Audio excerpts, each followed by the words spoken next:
Огромные горящие самолеты, беспилотники, вылетающие из мирно припаркованных фур, царящая повсюду паника. Одни называют это одной из самых блестящих операций разведки в истории, другие — русским Перл-Харбором, третьи вспоминают фильм «Бондиана» или «Звездные войны». Но все сходятся на том, что произошло нечто невообразимое. Давайте же разберемся, что именно. Операция «Паутина», результаты которой мы все наблюдали в воскресенье, готовилась 1,5 года, рассказывают украинские официальные лица. Но на самом деле ей предшествовал многолетний опыт работы украинских спецслужб на территории России и развития беспилотных технологий. 8 октября 2022 года на Крымском мосту взорвался грузовик, перевозивший рулоны с пленкой, в которую была заложена взрывчатка. В Россию, утверждают источники, он попал кружным путем через Болгарию, Армению и Грузию. Тогда, как и сейчас, грузовик также использовался в темную, так что схема была отработана давно. Да и сама тактика применения коптеров со взлетом с территории противника не нова. Как утверждается, именно так в августе 2023 года был уничтожен бомбардировщик Ту-22М3 на аэродроме Сальцы Новгородской области. Разумеется, атака 1 июня вывела украинские операции на новый уровень сложности и скоординированности. Кроме того, операция строилась на беспрецедентном развитии дроновых технологий. Задача стояла сверхсложная. Судя по фотографиям, размещенным на столе ответственного за операцию главы СБУ Василия Малюка, беспилотникам предстояло поразить конкретные участки самолетов, а именно подвесы ракет и топливные баки, где они должны были нанести максимальный ущерб своей относительно небольшой боевой частью. Дронами предстояло управлять через российскую сеть мобильного интернета. Как я рассказывал в своем видео о новых украинских налетах, теперь в России регулярно отключают мобильную связь при подлете дронов. Дело в том, что и украинские, и российские дальнобойные беспилотники как минимум передают данные о своем местоположении и скорости через мобильные сети противника, что позволяет, например, узнать, где их сбили, и лучше понять конфигурацию вражеской ПВО. Однако управление через мобильный интернет пока реализуется крайне редко и никогда не применялось так массово, как в операции «Паутина». Расчет делался на то, что беспилотники, вылетев у припаркованных у аэродромов фур, поразят цель столь стремительно, что выключить мобильный интернет россияне просто не успеют. Судя по всему, этот расчет оправдался, однако на всякий случай дроны были оборудованы запасной системой наведения машинным зрением, которое еще называют автозахват цели. Реализацию этой технологии в FPV-дронах демонстрировал еще в апреле прошлого года знаменитый украинский дроновод Роберт Броуди с позывным «Мадяр». Если коротко, то система определяет объект на камере дрона, либо найдя его в своей базе данных, либо по указанию оператора, а затем управляет беспилотником, держа курс на этот объект.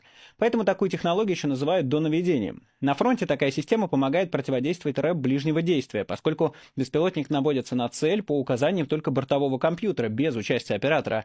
Здесь она сработала как бэкап на случай ненадежного мобильного интернета. Кстати, с этим связан своего рода акт исторической справедливости. Как рассказывает ресурс Clash Report, близкие к турецкой разведке дроны обучали наводиться на бомбардировщики Ту-95 и Ту-22М3 на аналогичных машинах, оставшихся в украинских авиационных музеях. Это последние сохранившиеся украинские дальние бомбардировщики. В 90-е под давлением России и США Украина была вынуждена не только отказаться от ядерного оружия, но и буквально распилить свою стратегическую авиацию и отдать России ракеты, часть которых потом полетела по украинским городам.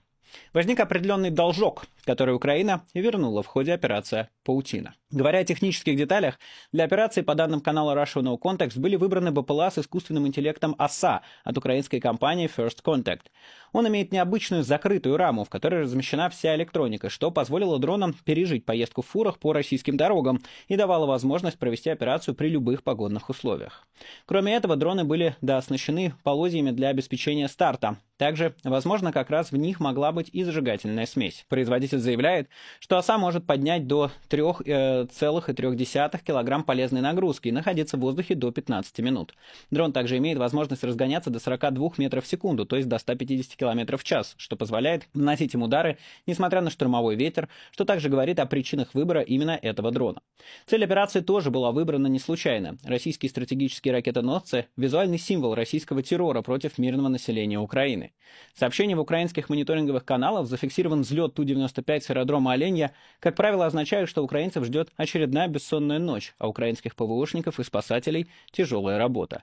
Именно удары ракетами Х-101 зимой 22-23 годов поставили Украину на грань коллапса электроснабжения, отопления и беспрецедентной гуманитарной катастрофы.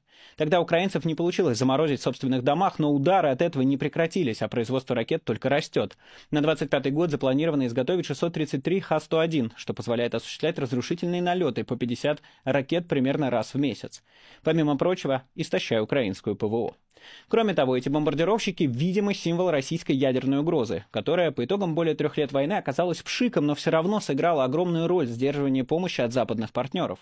Если бы не путинское бряцание ядерным оружием, то «Леопарды» с «Абрамсами», F-16 и ракеты от АКМС и «Шторм Шэдоу» оказались бы в Украине гораздо раньше, а о запретах бить по территории России речи бы не шло, что, несомненно, оказало бы огромное влияние на ход войны и не позволило бы России даже поддерживать иллюзию, что она побеждает. Операция «Паутина» в очередной раз доказала несостоятельность российской ядерной угрозы. Один из главных компонентов теории сдерживания – кредибилити. Этот принцип гласит, что мало иметь возможности для осуществления угрозы. Оппонент должен быть уверен в том, что угроза в случае чего будет претворена в жизнь. Разумеется, теперь, когда Путину в очередной раз оперативно-стратегически нассали на лицо, а в результате даже Медведев фактически написал, что никакой ответки не будет, им должно остаться искренних свидетелей российской ядерной угрозы, и всех, кто о ней говорит, можно смело считать агентами Кремля на зарплате. Я утрирую, но тем не менее. Но вернемся к ходу операции. Своеобразной штаб-квартирой стал склад в Челябинске.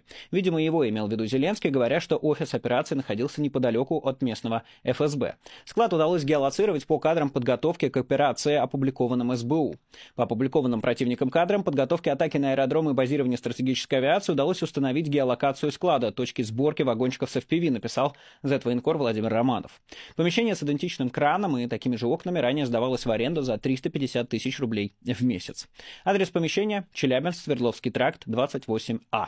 Вскоре после того, как в Z-каналах установили тот самый склад, туда нагрянули силовики, сообщил канал «Челябинск будущего». Разумеется, было уже поздно. По словам Зеленского, все участники операции заблаговременно покинули Россию, и прозевавшим все силовикам оставалось только идти по простывшим следам. Как выяснил ВЧК ОГПУ, при осмотре склада в Челябинске, где делали троянских коней с дронами, были обнаружены вещество рыжего цвета, электродетонаторы и плата инициации. Эксперты определили, что рыжее вещество – это взрывчатка, представляющая смесь гексогена, октогена и специальных добавок. Если эти данные верны, получается, что сборка дронов производилась прямо на складе, и ее, вероятно, оправдывали производством беспилотников для СВО. Здесь, кстати, стоит остановиться на потенциальном интересном побочном эффекте операции «Паутина». Все уже написали, что теперь российских дальнобойщиков задолбают проверками, что вызовет транспортный коллапс, как это, собственно, уже происходит в Иркутской области. Но мало кто задумался о последствиях для так называемого народного, он же гаражный ВПК, который в России и так не жалуют, а теперь каждый склад, где собираются дроны для нужд фронта, окажется под подозрением.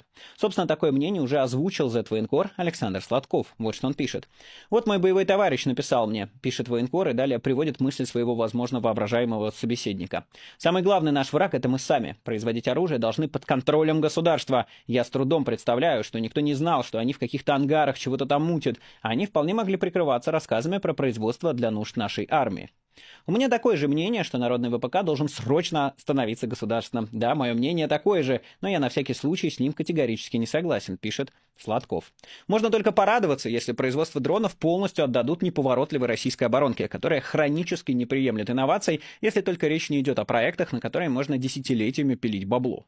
Тем временем зетники уже мрачно оценивают последствия украинской операции. Как нам и нашим коллегам дальше дроны возить в автомобиле, недоумевает зет-деятель Платон Мамонтов. Раньше случалось по несколько часов тратить на объяснение с полицией или военной полицией. Как теперь, даже думать не хочу. На задачу, понятное дело, доедем, а вот в ремонтную мастерскую или на учебный полигон загадочно пишет он. Но, кстати, и последствия для перевозок нельзя сбрасывать со счетов. Ситуацию прокомментировал болгарский экономический обозреватель Станимир Добрев. Он указывает, что российские логистические компании пребывают в очень тяжелом кризисе. 30% компаний закрываются, выручка минимальна, а цены на услуги приходится понижать до уровня 2015 года. Он считает, что новые проверки могут убить эту сферу экономики, а она потянет за собой в том числе и производство грузового автотранспорта.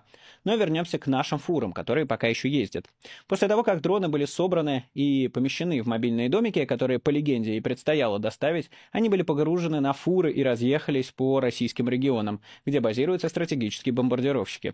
Водители, также взятые в оборот силовиками, ничего не знали об операции. По данным ВАЗа, один из водителей, 55-летний житель Челябинска Александр З., рассказал, что владельцем машины является 37-летний Артем. Некоторое время назад ему пришел заказ от предпринимателя из Мурманской области, который сообщил, что нужно организовать доставку 4 каркасных домов из Челябинска в Кольский район Мурманской области. Мужчины согласовали цену, после чего Александр загрузил товар в машину и отправился в путь. По словам водителя, во время движения с ним по телефону связался неизвестный, давал указания, где и в какое время Александру нужно останавливаться. В итоге последним заданием была остановка у заправки «Роснефть» неподалеку от военного аэродрома в Мурманской области. Именно оттуда и были запущены дроны. Аналогичную историю рассказал водитель другой фуры, 61-летний Андрей М. Он сообщил, что работает водителем фуры, принадлежащей тому же самому Артему, и его задачей тоже было отвезти каркасные дома в Иркутскую область. Однако в тот момент, когда водитель припарковался у кафе «Теремок» в Усолье-Сибирском, из машины начали вылетать дроны. Аналогичные истории рассказали и водители фур, из которых были запущены дроны в Рязанской и Ивановской областях. Так, 46-летний Сергей сообщил следователям, что вез модульный дом из Челябинска, а когда въехал в Рязань, у его Скании во время движения сорвало крышу, оттуда начали вылетать дроны. Четвертая фура, из которой вчера запускали дроны по Ивановскому аэродрому, также была загружена в Челябинске, и, по словам водителя, машина принадлежала тому же самому Артему. Личность Артема вскоре удалось установить, но он к тому времени, как утверждается, тоже покинул Россию, да и в ориентировках на его розыск не обошлось без путаницы. Фуры принадлежали 37-летнему уроженцу Украины Артему Тимофееву, как следует из учебник БАС, который изучил Астра. Тимофеев имеет гражданство РФ, проживал в последнее время в Миасе, Челябинской области. Родился он в Житомире, Украинской ССР, а до марта 2018 года был зарегистрирован в Киеве на улице Приречной. Также в качестве дополнительного телефона в одном из банков Тимофеев указал контакт агропромышленной компании «Овкор Зерноводство», которая базируется в Миасе, Челябинской области. 26 сентября 2024 года он получил в Челябинской области водительское удостоверение категории Б, Б1 и М взамен иностранного водительского удостоверения без экзамена. В профиле Тимофея в соцсети ВК последняя публикация датируется январем 2021 года. Тогда мужчина обновил аватарку, обратил внимание Астра. В графе «Место жительства» указано «Челябинск». 8 августа 2014 года на странице Артема размещался анонс мероприятия на арт-площадке G13 в Киеве. Большинство друзей мужчины в этой соцсети – жители Киева. При этом в первой появившейся в открытом доступе ориентировке на Тимофеева напутали все, что можно. Администрация Усть-Кута сначала опубликовала, а потом удалила пост с информацией о розыске Тимофеева. В своем посте местные власти соединили данные двух разных людей, обратила внимание Астра.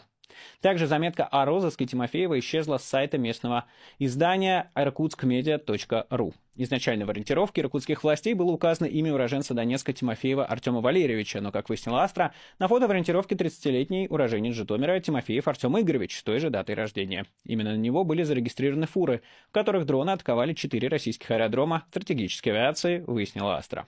Из утечек БАС следует, что Тимофеев Артем Валерьевич действительно родился в Донецке, впоследствии он жил в Луганской области и Крыму, а также в Ростовской области, и к Челябинску никакого отношения не имеет. Перед тем, как двинемся дальше, я напомню, что вы можете поддержать это видео вашим лайком, комментарием и подпиской на канал. Особенно важны ваши подписки, они для алгоритмов YouTube являются важным показателем, что видео надо распространять дальше. Также вы можете поддержать канал финансово. Сделать это можно на Патреоне, ссылка на который в описании, и купив NVPN. Это средство для обхода блокировок, которое помогает обходить блокировки. Блокировки YouTube, Твиттера, Инстаграма и чего там еще заблокирует Россия в ближайшее время. Покупайте NVPN по ссылкам в описании, это легально. Покупайте и использовать VPN на территории России пока разрешено. Ну а покупая NVPN, вы поддерживаете выход новых видео на этом канале. В общем, давайте пожелаем Артему Тимофееву свободы, здоровья и долгих лет жизни. И перейдем уже к кульминации паутины. Как мы знаем, из фотографий главы СБУ Малюка водители доехали до 5 российских авиабаз. Украинка в Амурской области, Белая в Иркутской, Дягилево в Рязанской, Оленье в Мурманской и Иваново, соответственно, в Ивановской области. Давайте, кстати, на минутку остановимся и оценим, насколько сложно было синхронизировать такую операцию в разных часовых поясах с ничего не подозревающими исполнителями. После того, как водители припарковались там, где им сказали, из их машин внезапно стали вылетать дроны. Процесс был запечатлен на видео, снимавший, которое явно заслужил титул «Комментатор года». Вот он, коптер опять взлетел. Откуда взлетает, ничего не понятно. Вот он, клоун, блядь. Оба ни с того, ни с сего, сука. Оба! Вот дела, блядь. Ёпт. До чего техника дошла? А нахуй вот им за рулем-то, блядь. Лучше он коптером управляет, нахуй. Глаза воняют и всего. О, блядь. А, это менты сшибают его, прикинь. Это какой-то автомата очередь. О, нихуя все дела, блядь. Оказывается, во, блядь. Менты промазали, нахуй. Ёп, опять туда. Не везде эта часть операции прошла гладко. Фура, следовавшая к авиабазе «Украинка», загорелась, а когда мужчина залез внутрь, чтобы проверить груз, произошел взрыв. Не залезайте в горящие фуры, пожалуйста. Вообще не надо залезать в горящие объекты, если вы не пожарный. Это, мне кажется, очевидно, но не для этого мужчины было. В общем, не делайте так никогда. В Иркутской области местные жители пытались сбивать дроны палками и камнями, а некоторые залезли на фуру, чтобы помешать им взлетать. Разумеется, героизма тут не больше, чем у российского солдата, который разминирует упавший дрон палкой с фатальным для себя исходом, так как не подозревает об опасности при обращении с ними, но часть дронов, возможно, в результате все-таки не стартовала. Тем не менее, результат оказался впечатляющим. В сеть облетели кадры ударов по стоящим крылом к крылу бомбардировщикам на аэродроме Оленья. При этом, поскольку картинка операции транслировалась в прямом эфире, Зеленский наверняка мог наблюдать ее в ситуационной комнате, прямо как Обама наблюдал за ликвидацией Бен Ладена. Глава СБУ Василий Малюк точно следил за ходом спецоперации и даже комментировал ее на одном из видео, как утверждается, слышен его голос. Оце так файно виглядає зараз аеродром Білая. Стратегічна ворожа авіація. Первым делом бросается в глаза, что самолеты на видео не имеют никакой защиты. Ни железобетонных укрытий, ни хотя бы сетчатых противодронных ангаров, устроенных по принципу мангалов. Единственной защитой оказались покрышки, заботливо уложенные на крыльях самолетов. Видимо, предполагается, что дроны должны от них отскакивать. Пользователь твиттера Асин Горилла в шутку предположил, что дело в том, что укладчики покрышек совсем обленились. Если на заре распространения такого, с позволения сказать, метода защиты шины прикрывали бомбардировщики почти полностью, то на Оленье мы увидели только по одному жиденькому ряду покрышек. Зетники поспешили устроить многоголосое нытье на эту тему, да и на многие другие. Интересующих отсылаю к моего видео об этом, только запаситесь попкорном. А пока что давайте поговорим об известных результатах операции. По спутниковым снимкам и видеоподтверждениям Асинт-аналитики насчитали не менее 12 пораженных самолетов стратегической авиации России, писал вчера Инсайдер. Георазведывательный аналитик Крис Биггерс опубликовал на своей странице в Твиттере радиолокационные спутниковые снимки авиабазы «Белая» в Иркутской области после атаки, полученной от компании Umbra Space. На них зафиксированы попадания по 4 самолетам Ту-95 и 4 Ту-22М3. Украинский ресурс Окагора «Новости и аналитика» по опубликованным видео также подтвердил поражение 5 самолетов на авиабазе Оленья в Мурманской области, 4 Ту-95 и 1 Ан-12. Таким образом, всего на утро 2 июня были подтверждено поражение 13 самолетов, из них 12 стратегических бомбардировщиков, 8 Ту-95, 4 Ту-22М3 и 1 Ан-12. С тех пор информация о новых пораженных бортах не поступала, зато появилось подтверждение, что на аэродроме Белая действительно горело не менее 8 самолетов, причем от пожарного, который эти самые самолеты и тушил. Вот самолет догорает. Один.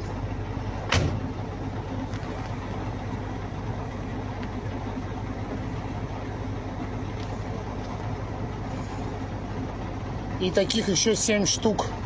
Сейчас водой заправлюсь, поеду еще один самолет дотушивать. Также был опубликован снимок аэродрома Дягилевля. Следы атаки в виде горевшей травы там есть, но признаков повреждения самолетов, к сожалению, не замечено.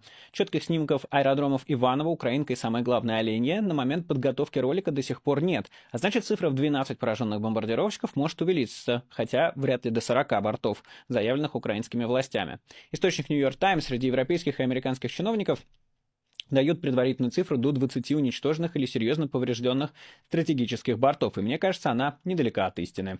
Много это или мало? Уже понятно, что потери за один день 1 июня превысили все боевые потери стратегической авиации в новейшей истории России, считая войны в Украине и Грузии, Чечне. По справочнику Military Balance за 24 год на вооружении России находится 120 стратегических бомбардировщиков, 57 Ту-22, 47 Ту-95 и 16 Ту-160. Но, конечно, подавляющее большинство из них – разваливающееся советское наследство. Аналитик Татаригами оценивает боеготовый парк российской стратегической авиации в 70-90 машин. При этом украинцы, скорее всего, выбивали в качестве цели именно летающие бомбардировщики, поскольку это легко проверить, имея серию спутниковых снимков. Между ними активные машины должны менять свое местоположение. Скорее всего, оставшихся стратегов достаточно, чтобы продолжать бить ракетами по украинским городам. Главным бутылочным горлышком остаются не самолеты, а ракеты. Напомню, производство Х-101 в этом году должно составить 633 единицы, то есть порядка 50 ракет в месяц. А Ту-95 может нести от 6 до 14 таких ракет за вылет в зависимости от модификации. Однако в долгосрочной перспективе это серьезно ослабит возможности России на стратегическом уровне. Принцип ядерной триады, состоящий из воздушного, сухопутного и морского компонентов, состоит в том, чтобы обеспечить возможность ответного удара, даже если оба других компонента будут выведены из строя ядерным или конвенциональным оружием. Чем меньше российских бомбардировщиков могут находиться в воздухе, тем меньше их возможность нанести непоправимый ущерб тем же США. Тем, соответственно, менее нагло Россия будет вести себя на международной арене. Ну или ее будут менее воспринимать. Нагло-то она может вести себя, даже если у нее вообще не останется ядерного оружия. Еще одна проблема – невозможность восполнения этих потерь сколько-нибудь какие-нибудь адекватные сроки. Ту-95 и Ту-22 больше не производятся, а новое производство Ту-160, по самым оптимистичным оценкам, не превышает 2 единиц в год. То есть на восстановление потерь, нанесенных за один день, понадобятся многие годы. Купить новые стратегические бомбардировщики тоже негде. Помимо России, они имеются на вооружении только у США и Китая, которым, вне зависимости от теплоты отношений с Кремлем, они самим нужнее. Татаригами дает такую оценку российских потерь в операции «Паутина».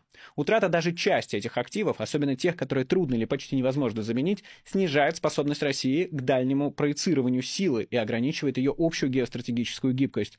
В целом это была значительная и, вероятно, весьма успешная операция для Украины. Хотя она, возможно, не приведет к быстрому снижению воздушной угрозы для украинских городов как таковых, она ослабляет критически важный сегмент российских возможностей по проецированию силы. В конечном итоге это может повлиять на возможное соглашение о деэскалации и ограничении дальнобойных ударов в будущем. Конечно, нельзя сбрасывать со счетов и психологический аспект ядерного сдерживания. Вспомним всю ту же credibility. Кто будет серьезно относиться к угрозам от страны, которая не может защитить собственные носители ядерного оружия? Я уже представляю фразу какого-нибудь Трампа: «Путин блефует, говоря вам, ребята, он даже не может защитить собственные бомбардировщики, а у нас самые лучшие бомбардировщики, самые красивые бомбардировщики, так что, Влад, не играй с огнем». Ну и, конечно, нельзя сбрасывать со счетов внутренний и внешний эффект такой операции. Для большинства украинцев ракетные удары – самый ощутимый аспект российского вторжения. Проведя зиму 22-23 годов без света и тепла, зачастую по несколько дней, они, несомненно, будут рады таким ударам, увидев, что Россия получила по заслугам, а Украина может не только обороняться и отступать, но и наносить крайне болезненные удары. Такая же картинка проецируется и на внешний мир, где возникает ощущение, что Украину рано хоронить, и что победа в этой войне, или, по крайней мере, мир на приемлемых условиях, все еще возможны. Надо только усилить поддержку Украины и давление на Россию. Ну и давайте, наконец, поговорим про набившее многим оскомину сравнение с Перл-Харбором. Многие справедливо отмечают, что чисто историческая параллель здесь не работает. Япония напала на нейтральную страну, а Украина нанесла удар по захватчику, который воюет с ней годами. Да и понятно, что многие зетники кричат про русский Перл-Харбор, потому что хотят манифестировать украинскую Хиросиму, видимо, считая в рамках карго-культа, что ядерный удар решит все их проблемы, и Украина немедленно капитулирует, как в свое время Япония. Понятно, что сравнивать сражающуюся Украину с разбомбленной и разгромленной Японией 1945 года некорректно. Но есть и другие параллели, которые работают гораздо лучше. Президент США Франклин Рузвельт, выступая в Конгрессе на следующий день после атаки на Перл-Харбор, назвал его днем позора и не преувеличил. США игнорировали все возможные разведданные, включая донесение военного атташе при японском консульстве в Гонолулу, где тот разделил Перл-Харбор на квадраты и указал, в каком из них стоят какие корабли. Стоявшие в бухте линкоры, согласно последнему донесению того же консула, не были прикрыты противоторпедными сетками. Американская разведка тогда работала так плохо, что эту радиограмму, перехваченную еще до атаки, расшифровали и перевели только 8 декабря, когда было уже поздно. Точно так же Россия игнорировала угрозу дронов аэродромом, не предпринимая достаточно мер по их защите. И это при том, напоминает военный эксперт Роб Ли, что первый тревожный звоночек для РФ прозвенел еще 7 лет назад, во время атаки беспилотников сирийских повстанцев на авиабазах Меймим. Как он отмечает, после этого в Сирии россияне, по крайней мере, установили барьеры между самолетами, чтобы они не сгорели все сразу от одного дрона, но на авиабазах в России этого сделано не было. Во-вторых, как и Перл-Харбор, операция «Паутина» ознаменовала революцию в военном деле. Американское командование серьезно не относилось к авианосцам, хотя они были известны со времен Первой мировой войны, но считались вспомогательными судами. 7 декабря удар японской авианосной группы вывел из строя 8 из 15 линкоров, которые тогда имелись в американском флоте и считались королями моря. 2 были потеряны безвозвратно. Точно так же 1 июня малые дроны, которые в том или ином виде применялись во всех войнах 21 века, впервые заявили о себе на стратегическом уровне. Российское командование, по крайней мере ВКС, не придавало свадебным коптерам серьезного значения, за что и поплатилось. Практически безвозвратно, лишившись значительной части дальней авиации. После Перл-Харбора во всех флотах мира поняли, что с авианосцами придется как минимум считаться, а после «Паутины» стало понятно, что любые ВВС в мире уязвимы для такой же или похожей атаки. Просто взгляните на этот аккуратный рядок современных американских стратегических бомбардировщиков Б-2 Spirit на авиабазе Диего Гарсия в Индийском океане, куда они прибыли из-за роста напряженности с Ираном и хуситами, которые как раз славятся любовью к разнокалиберным дронам. Кстати, на фото почти треть всего наличного парка Б-2 Spirit ВВС США из 19 бортов.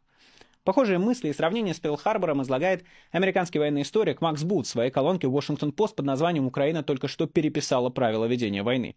Помимо рассуждения о революции в военном деле, он находит еще и такую параллель, которую я в заключение приведу. Операция «Паутина» не станет сокрушительным ударом по российской армии, так же как атака на Перл-Харбор не стала сокрушительным ударом по вооруженным силам США. Но точно так же, как Перл-Харбор продемонстрировал, что Япония окажется куда более грозным противником, чем ожидали большинство западных наблюдателей, воскресная атака в очередной раз показывает, что украинцы оказываются гораздо более стойкими и способными к адаптации, чем кто-либо мог предположить до начала полномасштабного вторжения России более 3 лет назад. Собственно, это и есть главный итог операции «Паутина». Украинцы в очередной раз показали, что в борьбе за существование своего народа и страны готовы раз за разом переписывать правила войны. На море, на суше, а теперь и в воздухе. И заставлять военные академии по всему миру выкидывать старые и писать новые учебники. Конечно, Россия тоже адаптируется зачастую, копируя Украину, но именно то, что Бут называет украинской изобретательностью, является очень важным и абсолютно непредсказуемым для противника фактором, который еще может повернуть ход этой войны или придать ускорение повороту, который уже случился. С вами был Майкл Наки, и до скорых встреч, всего доброго. Пока.